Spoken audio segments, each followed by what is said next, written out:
history of Roman Reigns' career.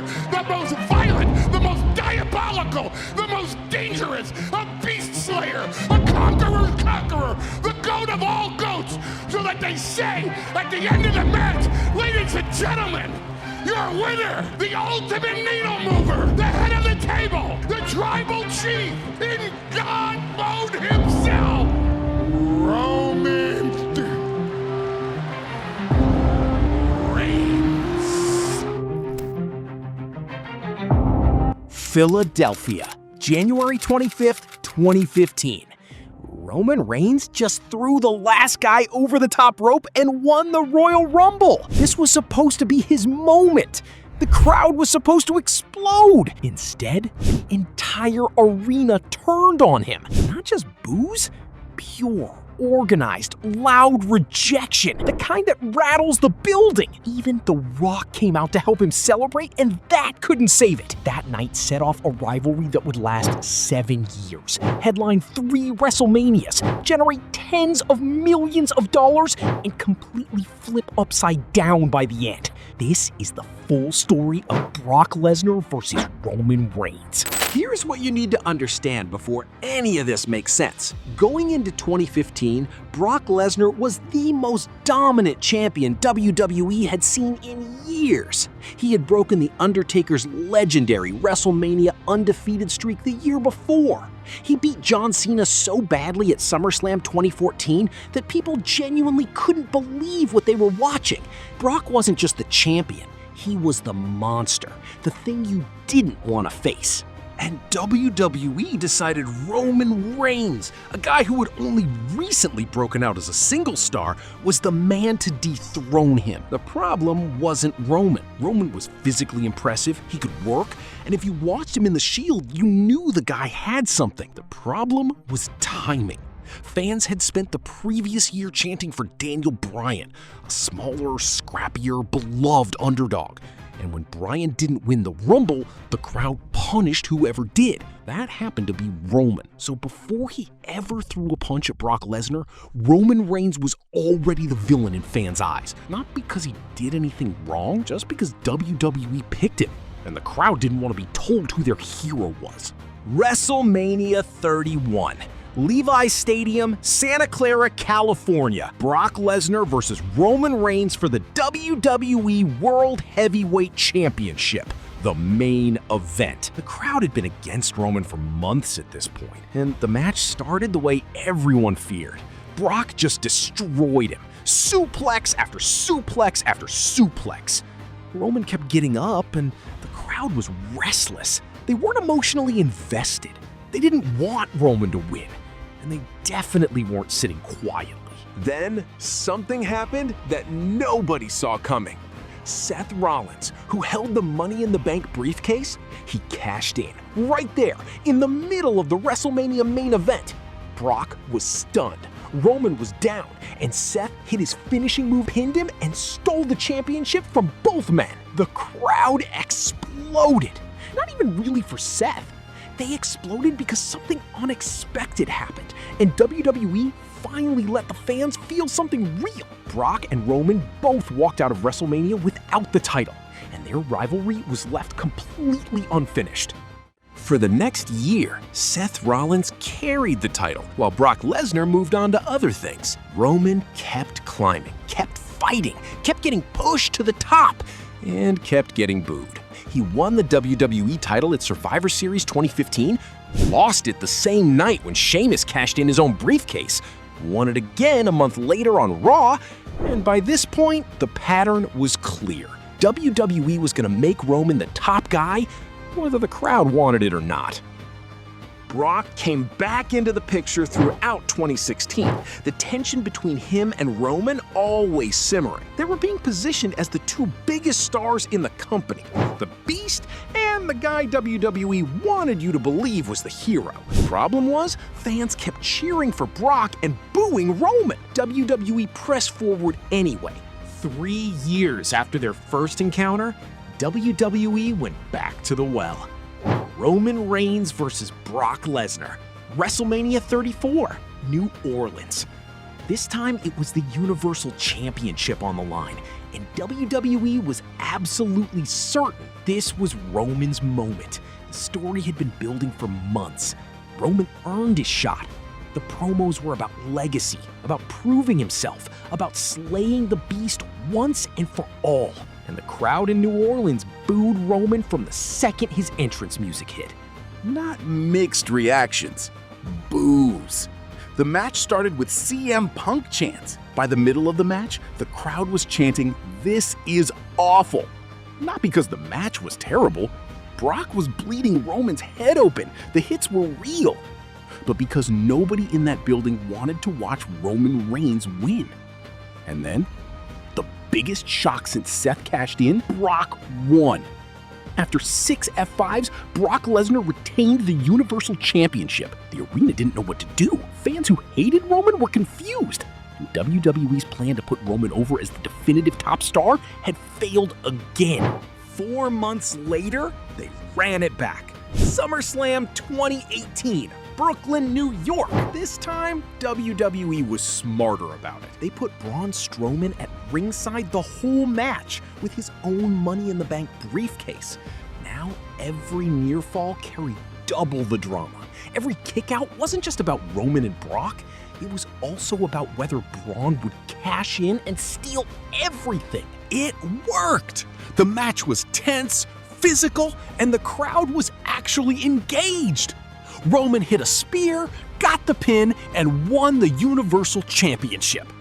Brock Lesnar's historic reign was over. Roman Reigns was finally the champion. And for a few weeks, things felt different. Then, everything changed, for reasons that had nothing to do with wrestling. In October 2018, Roman Reigns stood in the ring on Raw and told the world the truth.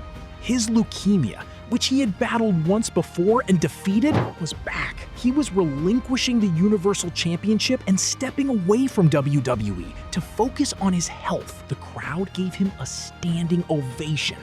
For the first time in years, the arena felt genuine love for Roman Reigns, because in that moment, he wasn't a character or a pushed babyface. He was a person. He was gone for a while. Brock Lesnar won the championship back and continued his run as WWE's dominant monster. The rivalry disappeared. The whole wrestling landscape shifted. When Roman came back healthy, something was different about him. He looked different. He carried himself differently. And the story he was about to tell, when the time came, would be unlike anything WWE had done in years. August 2020, SummerSlam. Roman Reigns returned. But he didn't return as the hero WWE had spent 5 years trying to make him. He turned heel. He aligned with Paul Heyman, the same Paul Heyman who had been Brock Lesnar's advocate for years, and declared himself the head of the table, the tribal chief. The Acknowledge Me era had begun. This version of Roman Reigns was different in every way. Slower, more deliberate, more menacing. He didn't need the crowd to cheer him. He needed them to fear him. And it worked immediately. The same fans who had booed Roman for years were now paying full attention. The twist that made this even richer, Paul Heyman had left Brock Lesnar to join Roman Reigns. Brock's own advocate, his closest ally, had switched sides. When Brock eventually came back, that personal betrayal would become the center of everything. SummerSlam 2021. After Roman successfully defended his title, a massive man walked through the curtain. Long hair, thick beard, flannel shirt like he just came from a farm. Brock Lesnar was back! He stared down Roman Reigns. The two men who had fought for years, the two biggest stars in the company, were now on opposite sides of something much more personal than a championship, because the man standing next to Roman was Paul Heyman, the man who used to do the exact same thing for Brock. That moment, the three of them in the ring, the history between all of them is one of the best television moments WWE produced in years. No match needed, just the image said everything. 2 months later, they finally fought. Crown Jewel 2021, Riyadh, Saudi Arabia. Their first match in over 3 years. The dynamic had completely flipped from every previous encounter. Roman was the calculating villain. Brock was the babyface fan favorite chasing revenge. The match was physical and intense, and it came down to one moment. The referee got knocked out. Brock hit the F5, no count. Heyman walked to the ring and threw the Universal title belt into the gap between both men. Nobody in the arena could tell whose side he was on. The Usos hit Brock with a double super kick. Roman struck him with the belt and scored the pin. Roman retained. Heyman's loyalty remained deliberately unclear. And Brock left Saudi Arabia without the title, but with everyone asking the same question. Was Heyman actually working for Roman? The story didn't stay still. Heyman, who Roman had actually fired weeks earlier, went back to Brock and negotiated him into the WWE Championship Fatal 5-Way. Brock walked in as a late addition and walked out as the new WWE Champion, defeating Big E. Now, Brock held a title of his own. At the Royal Rumble on January 29, 2022, Brock put his newly won WWE title on the line against Bobby Lashley. The referee went down mid-match.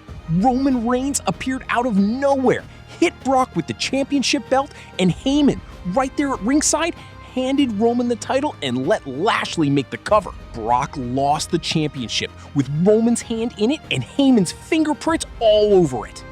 Furious, Brock entered the Royal Rumble match later that same night from number 30 and last eliminated Drew McIntyre to win the match. He pointed directly at Roman. The message needed no translation, but to get to WrestleMania with a title, Brock needed to win one back. He did that at Elimination Chamber in February 2022, defeating 5 men inside the structure to reclaim the WWE Championship. Now the table was fully set. Brock Lesnar, WWE Champion. Roman Reigns, Universal Champion. 1 match, 2 titles, WrestleMania. WrestleMania 38 in Arlington, Texas. The main event. The highest grossing event in WWE history at the time, breaking every record the company had set before.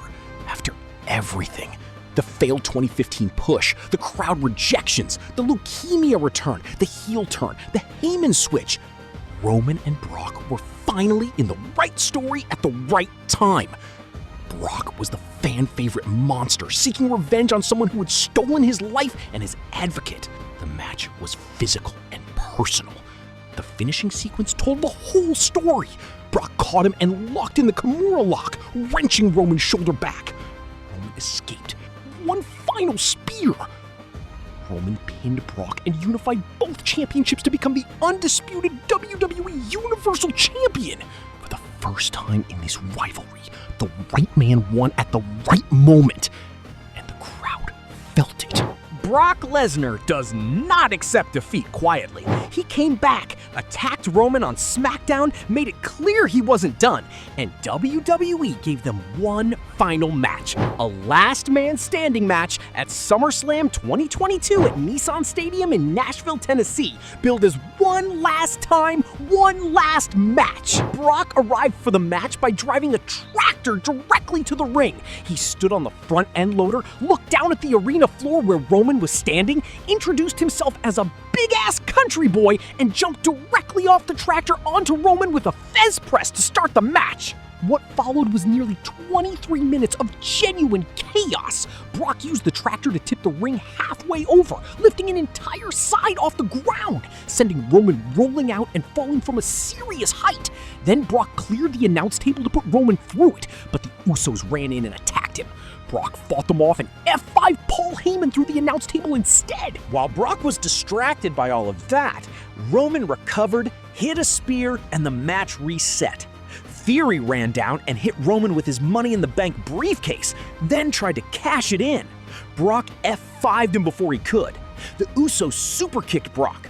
Roman hit Brock with the briefcase, then one title belt, Brock got up at 9. Then the other title belt, Brock got up again.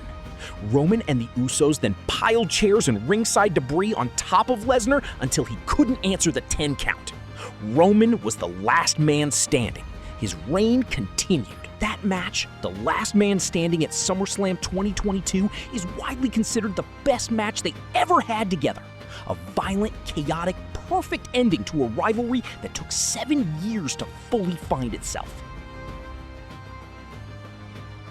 After SummerSlam 2022, a stipulation from the match meant Brock Lesnar was barred from challenging for the title as long as Roman was champion.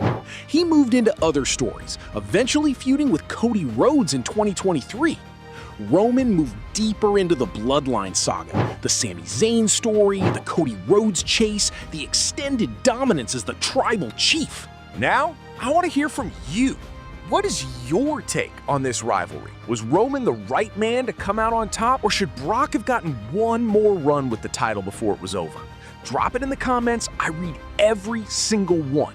And what feud do you want me to cover next? There are a lot of stories left to tell. CM Punk and Seth Rollins, the Bloodline Civil War, Cody and Roman. Whatever you want, let me know down below and I'll get to work. If you watch this far and you're not subscribed yet, hit that button. No fluff, no filler, just real WWE stories told the right way. See you in the next one.